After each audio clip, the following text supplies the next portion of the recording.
என் அருமை நியூஸ் 7 தமிழ் தொலைக்காட்சி நேயர்களே, உங்கள் அனைவருக்கும் என்னுடைய பணிவான வணக்கங்கள். ஒரு சுவையான தகவலோடு இன்றைக்கு இந்த நிகழ்ச்சியை ஆரம்பிக்கலாம் என்று எனக்கு தோன்றியது. நம்முடைய சென்னை விமான நிலையத்திற்கு எத்தனை விமானங்கள் வருகின்றன, எத்தனை விமானங்கள் புறப்படுகின்றன என்கிற ஆர்வம் எனக்கு இயல்பாக ஏற்பட்டது. நாங்கள் எல்லாம் இளவயது காலத்திலே விமானங்கள் வந்து இறங்குவது போவதை பார்ப்பதற்காக விமான நிலையத்திற்கு அந்த மாடிகளை சென்று நிற்கிற பொழுது அரை மணி நேரம் 1 மணி நேரம் ஆனாலும் ஒரு விமானம்தான் வரும், அல்லது அதுவும் வராது. சில நேரங்களிலே 2 மணி நேரம் காத்திருக்கும்படியாக இருக்கும்.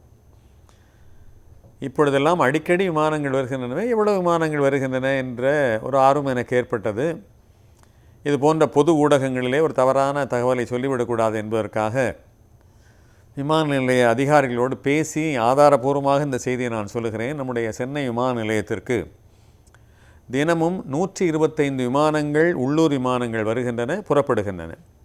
அதே போல் 22 வெளிநாட்டு விமானங்கள் வருகின்றன, புறப்படுகின்றன. ஆக இப்படி எடுத்துக்கொண்டால் 125 125 250, இது 44. முழுமையாக வைத்துக்கொண்டால் ஒரு 300 விமானங்கள் ஏறுவதை இறங்குவதை இன்று பார்க்க முடிகிறது. வேறு வகையிலே சொன்னால் சராசரியாக ஒரு 12 நிமிடங்களுக்கு ஒரு விமானம் ஏறுவதையோ இறங்குவதையோ இன்று போனால் நாம் பார்த்து விடலாம். அவ்வளவு சரளமாக ஆகிவிட்டது. இந்த வெளிநாட்டு விமானங்களிலே போய்விட்டு வருகிறவர்கள் அடிக்கடி ஜெட்லாக் என்கிற ஒரு சொற்றொடரை பயன்படுத்துவார்கள். லேக் என்றால் பின்தங்குவது, ஜெட் என்பது அது விமானத்தினுடைய ஒரு பெயர். எனவே விமானம் பின்தங்குவது என்று சொல்லுகிறார்கள், தவிர நேரம் பின்தங்குவதைத்தான் ஜெட்லாக் என்று சொல்லுகிறார்கள். ஜெட்லாக் என்று எல்லோரும் பேசும்பொழுது எல்லாரும் தெரிந்த மாதிரி காண்பித்துக் கொள்வார்கள், தவிர எத்தனை பேருக்கு ஜெட்லாக் என்பதை பற்றி தெரியும் என்பது தெரியவில்லை. ஒரு நாட்டிற்கும் இன்னொரு நாட்டிற்கும் நேரங்கள் வித்தியாசப்படுகின்றன. அப்பொழுது அதை ஜெட்லாக் என்று சொல்வார்கள். நாம் தெரியாததை தெரியாது என்று சொல்லிக்கொள்ள நாம் ஏதோ தயங்குகிறோம். வேலை நாட்டில் அப்படி இல்லை, எனக்கு தெரியவில்லை சொல்லுங்கள் என்று கேட்கிறார்கள். நாம் தான் ஏதோ தெரியாமல் இருப்பது என்பது ஒரு வெட்கக்கேடான விஷயம் என்று எண்ணுகிறோம். தெரியாததை தெரிந்து கொள்வதிலே தவறில்லை. யாரும் அறிவோடு குதித்தவர்கள் இல்லை இந்த மண்ணில்.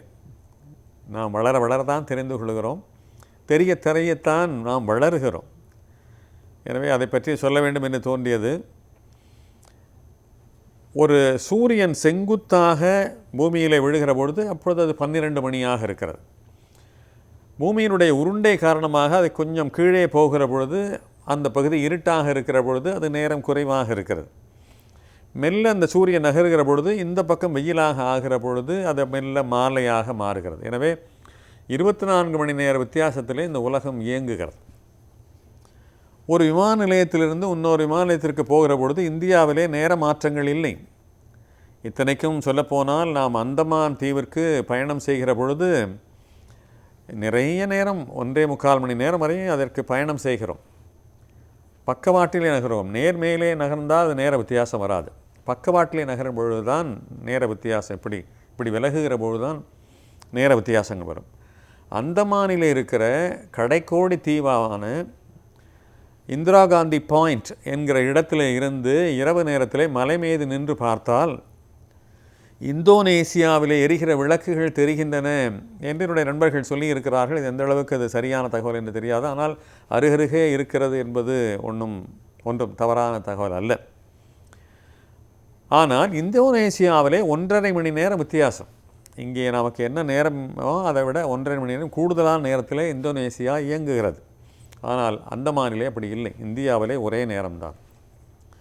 இலங்கை எடுத்துக்கொண்டால் அரை மணி நேரம் கூடுதல், இந்தோனேசியாவை எடுத்துக்கொண்டால் 1.5 மணி நேரம் கூடுதல், மலேசியாவை எடுத்துக்கொண்டால் 2.5 மணி நேரம் கூடுதல். இப்படி நாம் கிழக்கே போக போக நேரம் கூடுதலாக ஆகும்.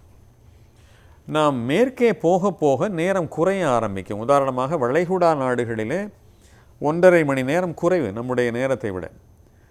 இப்பொழுது நாம் ஒரு 7:35 7:40 இருக்கிறோம் என்று சொன்னால் அதை 6 மணியாக நீங்கள் கருதி கொள்ளலாம்.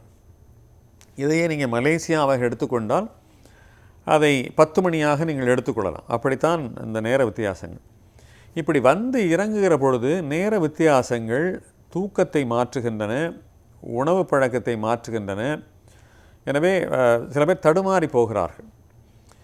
இதற்கு சரி செய்வதற்கு விமானத்திலேயே தூங்குகிற பழக்கம் இருந்தால் அது ஒரு சிக்கலாக இருக்காது. ஆனால் சில பேருக்கு நீட்டி நிமிர்ந்தால்தான் தூக்கம் வரும். உட்கார்ந்தபடி தூங்குவது என்பது பல பேருக்கு முடியாது. நானும் அந்த இயல்பை உடையவன். விமான நிலையத்திலே தூங்குவதற்கு நான் மிகவும் சிரமப்படுவேன். பின்னாலே அதற்கு ஒரு வழி கண்டுபிடித்தேன். அதை நான் உங்களுக்கு சொல்லித் தருகிறேன். அதே நேரத்தில் விமானத்திலே நம்மை தூங்கவும் விடமாட்டார்கள். எப்பொழுது பார்த்தாலும் ஏதோ கொண்டு வந்து கொடுத்து கொண்டே இருப்பார்கள். உணவு என்பார்கள், தேநீர் என்பார்கள், அதுவும் வெளிநாட்டு விமானங்கள் என்றால் மது என்பார்கள். ஏதாவது ஒன்றை ஒரு சின்ன ஸ்நாக்ஸ் என்று கொடுப்பார்கள், வேர்க்கடலை கொடுப்பார்கள், அப்புறம் முட்டாய் நீட்டுவார்கள். ஏதாவது ஒன்றை செய்து கொண்டே இருப்பார்கள். நம்ம தொடர்ச்சியாக தூங்க முடியாது. என்னை தொந்தரவு செய்யாதீர்கள் என்று ஏதோ ஒன்றை ஒட்டிக்கொண்டோ அல்லது ஒரு சின்ன அறிவிப்பை நாம் மடியில் வைத்துக்கொண்டோ தூங்கினால் நம்ம எழுப்ப மாட்டார்கள். இல்லை என்று சொன்னால் ஒரு அடிக்கடி தொந்தரவு செய்கிற நிலைமை தான் ஏற்படும். தூங்கவும் முடியாது. அங்கே போய் இறங்கினால் நேரம் கொஞ்சம் தலைகீழாக இருக்கும். ரொம்ப நாம் சிரமப்படுவோம். குறிப்பாக வளைகுடா நாடுகளிலே நிகழ்ச்சிகளிலே கலந்து கொள்கிற எங்களை போன்ற பொதுவாழ்வு பேச்சாளர்கள் என்ன சிரமப்படுவோம் என்றால், அங்கே நிகழ்ச்சிகளை மாலை ஒரு 6 மணி 7 மணிக்கு ஆரம்பிக்கிறார்கள் சொன்னால் நமக்கு இங்கே 8:30. அந்த நிகழ்ச்சி 10-10:30 வருகிற பொழுது இங்கே நேரம் மணி இரவு 12. அதற்கு பிறகு சாப்பிட அழைத்து போவார்கள். அப்பொழுது நமக்கு அது விடிகாலை கிட்டத்தட்ட 2 மணி 1:30 மணி 2 மணி ஆகிவிடும். இங்கே நாம் நம்முடைய இந்த நேரத்திற்கு பழக்கப்பட்டு போனதால் அங்கே நான் வளைகுடா நாடுகளுக்கு போனால் ரொம்பவும் சிரமப்படுவேன். காரணம் அந்த நேர வித்தியாசங்கள் நமக்கு தூக்கமாக தள்ளும். அப்படியே அதை சரி செய்வதற்கு ஒன்று அறையிலேயே போதுமான ஓய்வு எடுத்து விட வேண்டும், இல்லை விமானத்திலேயே நன்கு தூங்கி விட வேண்டும். இல்லை என்று சொன்னால் சிரமப்பட வேண்டும். இன்னும் அமெரிக்கா போன்ற நாடுகளை எடுத்துக்கொண்டால் தலைகீழாக, இங்கே பகல் என்றால் அங்கே இரவு, இங்கே இரவென்றால் அங்கே பகல். இந்த வித்தியாச நேரத்தை சரி கட்டுவதற்கு என்ன செய்வது? இதுதான் ஜெட்லாகிலே எல்லோரும் படுகிற துன்பம். நாம் இங்கே பகலிலே புறப்படுவோம், அங்கே பகலிலே போய் இறங்குகிறோம் என்று சொன்னால் அங்கே எல்லோரும் பகலில் எல்லோரும் வாரங்கள் போவோம், அங்கே போவோம், சாப்பிட போவோம் என்பார்கள். நமக்கோ அங்கே இரவு. நம்முடைய மனதளவிலே உடல் அளவிலே நாம் இரவிலே இருப்போம்.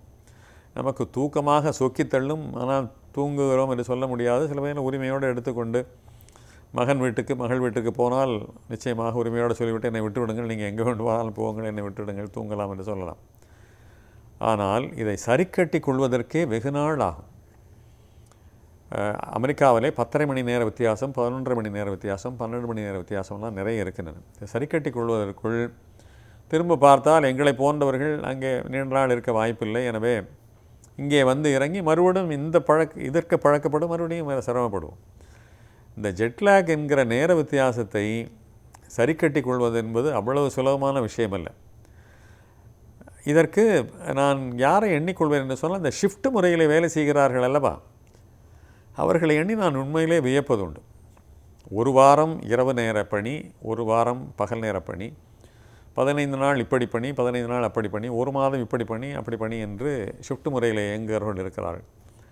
ஜெட்லாக் என்பதும் கிட்டத்தட்ட அமெரிக்காவை பொறுத்தளவில் இதை போன்றது தான். தலைகீழான நேரம். எப்படி இதற்கு அவ்வளவு சுலபமாக, பகல் நேரம் என்றால் இரவு நேரம் தூங்குகிறார்கள், இரவு நேர பணி என்றால் பகல் நேரம் அருமையாக தூங்கி விழிப்பாக சிறப்பாக பணிபுரிகிறார்கள். எனவே ஷிஃப்ட் முறைக்காரர்களை கேட்டுக்கொண்டு ஜெட்லாகை சரி செய்து கொள்வது தான் கெட்டிக்காரத்தனமான வித்தியாசமான ஒரு அணுகுமுறையாக இருக்க முடியும். எங்களை போன்ற தியானம் செய்கிறவர்களுக்கு பெரிய சௌரியம் என்னன்னு சொன்னால், 20 நிமிடம் நாங்கள் தியானம் செய்கிறவர்கள், டிரான்சென்டென்டல் மெடிடேஷன் என்று சொல்லப்படுகிற மகரிஷி மகேஷ் யோகியினுடைய முறையை பின்பற்றுகிற நாங்கள் 20 நிமிடம் தியானம். அதே போல் 20 நிமிடம் படுத்து 20 நிமிடத்தில் எங்களால் எழுந்திருக்க முடியும். எங்களை போன்ற தியானம் செய்கிறவர்களால் இந்த கலை பயின்று விட்டால் நம்முடைய தூக்க நேரத்தை எப்பொழுது வேண்டுமானாலும் எப்படி வேண்டுமானாலும் சரி செய்து கொள்ளலாம். நான் இப்படி இடர்பட்ட பொழுது என்ன செய்வது என்று ஒரு மருத்துவரை கேட்டேன். அவர் என்னுடைய சகோதரர், பெரியப்பா மகன். அவர் புதுக்கோட்டையிலே முன்னணி மருத்துவராக இருக்கிறார். அண்ணா என்னென்ன பண்ணுறது, இந்த மாதிரி ரொம்ப சிரமப்படுறேன். அவர் வித்தியாசமான யோசனையை சொன்னார். அதைத்தான் இந்த ஜெட்லாகை சரி செய்கிற விரும்புகிறவர்களுக்கு நான் சொல்ல விரும்புகிறது. தூக்க மாத்திரை சாப்பிடலாம். நான் சொன்னேன், தூக்க மாத்திரை சாப்பிட்டு எனக்கு பழக்கம் இல்லை, அது இல்லாமலே தூக்கம் நன்றாகத்தான் வருகிறது, எதற்காக இல்லை. அதை சரி செய்து கொள்வதற்கு நாம் தூக்க நேரத்தை மாற்றிக்கொள்ளலாம். உதாரணமாக நாம் பகலிலே கிளம்புகிறோம், பகலிலே போய் இறங்குகிறோம் என்று சொன்னால் விமானத்திலே தூங்கிவிட வேண்டும். அதற்கு விமானம் புறப்பட்ட கொஞ்ச நேரத்திற்கெல்லாம் அந்த தூக்க மாத்திரையை அளவோடு மருத்துவர்கள் சிபாரிசு செய்கிற அளவோடு அதை சாப்பிட்டு விட்டு போய் இறங்கும் பொழுது இரவை விமானத்திலேயே முடித்து விடுகிறோம். போய் அங்கே பகலில் இறங்கும் பொழுது நமக்கு அது சரியாக இருக்கும். இது எனக்கு தவறு என்று தோன்றியது. தூக்க மாத்திரையை போட்டுக்கொண்டு தூங்குவதாவது என்று தோன்றியது. ஆனால் அதுதான் இன்றைக்கு வழியாக தீர்வாக இருக்கிறது. நம்முடைய உடலை நாம் பழக்கிவிட்டால், ஷிஃப்ட் முறைக்காரர்களும் சரி, ஜெட்லாக்காரர்களும் சரி, நம்முடைய உடலை நாம் பழக்கினால், மனத்தை தயார் செய்தால், நிச்சயமாக நாம் இம்மாதிரியான நேர வித்தியாசங்களுக்கு பழக முடியும். நேர வித்தியாசங்கள் என்பது இங்கே உள்ளூரிலே கூட சில நேரங்களே நடக்கின்றன. சில சமூகத்தினுடைய திருமணங்கள் நள்ளிரவில் இருக்கின்றன. அப்படியானால் எப்படி முழித்து கிடப்பது, யார் அங்கே போய் விழித்து கிடப்பது என்றெல்லாம் எண்ண வேண்டியதில்லை. அந்த ஜெட்லாக் போல் இங்கே உள்ளூரில் இருக்கிற இந்த வித்தியாசமான லேக் என்ற பின்தங்குகிற நேரத்தை ஒரு குறிப்பிட்ட நேரம் தூங்கி, ஒரு இருட்டான சூழ்நிலையை உருவாக்கி கொண்டு, அலாரம் ஒன்றிற்கும் மேற்பட்ட அலாரங்களை வைத்து கொண்டு தூங்கி, உதாரணமாக நடுராத்திரி இப்போ 10 மணி படம் பார்க்குறோம், 1 மணிக்கு தான் பல பேர் தூங்கி விடுகிறார்கள். ஒரு படம் இவ்வளோ பெரிய தொகை செலவு செய்து அங்கே போய் தூங்குவானே, அப்படியானால் என்ன செய்வது? 7லிருந்து 10 தூங்கி விடுவது. அது என்னால் முடியாது என்று சொன்னால் முடியாது தான். ஆனால் ஒரு நல்ல சூழ்நிலையை உருவாக்கி கொண்டால், நம்முடைய வாழ்க்கையினுடைய தேவைகளுக்கு ஏற்ப, நேரங்களுடைய டிமாண்டுகளுக்கு ஏற்ப நாம் நம்முடைய உடலை மனதை பழக்கினால் எப்படிப்பட்ட நேரத்திலும் நாம் விழித்திருக்க முடியும், எப்படிப்பட்ட நேரத்திலும் நாம் தூங்க முடியும். முதல்ல நாம் நம்ப வேண்டும். நம் உடலை பயிற்சி செய்ய வேண்டும், மனதிற்கு பயிற்சி கொடுக்க வேண்டும். எனவே ஜெட்லாக் என்பது ஏதோ விமானத்திலே பயணிக்கிறவர்களுக்கு, வெளிநாடு போகிறவர்களுக்கு மட்டுமல்ல, உள்ளூரில் இருக்கிறவர்களும் இந்த பிரச்சனைகளை சந்திக்கிறார்கள். அப்படியானால் சரி செய்து கொள்வதற்கு இதுதான் வழி. முயன்று பார்ப்போம், நம்மால் முடியும். மீண்டும் சந்திப்போம் நண்பர்களே. வணக்கம்.